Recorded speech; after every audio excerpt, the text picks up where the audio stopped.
NEET most asked PYQ topic is respiratory question. The ratio of volume of CO2 evolved to volume of oxygen consumed in respiration is called respiratory question और respiratory ratio.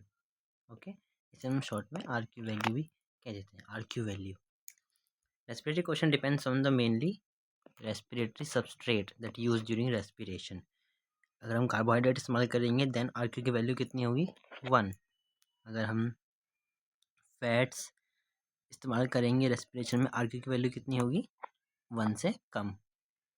और अगर fatty acid या फिर ट्राइपेल्मेटाइन use करेंगे then हमारी RQ की value कितनी होगी 0.7. जब हम प्रोटीन यूज़ करेंगे तो कितनी होगी 0.9. Alright. Pure proteins and fats never used in respiratory substrate. एक बार हम इसकी समरी भी देखेंगे रेस्पिरेशन चैप्टर की. Breaking of carbon carbon bond of complex molecule by oxidation leading to release of lot of energy called cellular respiration. जो initial stage होता है सेलुलर रेस्पिरेशन का कहाँ पे होता है साइटोप्लाज्मा में होता है. The fate of pyruvate depends on availability of oxygen and organism. Fermentation हमारा किस किस में होता है मैनी प्रोकैरियोट्स. याद रहे मैनी प्रोकैरियोट्स, ऑल प्रोकैरियोट्स में नहीं. यूनिसेलुलर यूकैरियोट और जर्मिनेटिंग सीड्स में. NADH plus H positive and FADH to generate in Krebs cycle. Electron transport system located on the inner membrane of the mitochondria.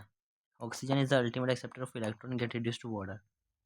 Respiratory question depend करता है किस पे mainly substrate या mainly substance भी हम word use कर सकते हैं.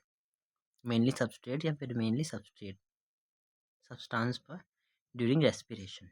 ऑलराइट, कुछ दो इम्पोर्टेंट एक्सरसाइज के क्वेश्चन है वो देख लेते हैं. Name the most common used respiratory substrate that is glucose.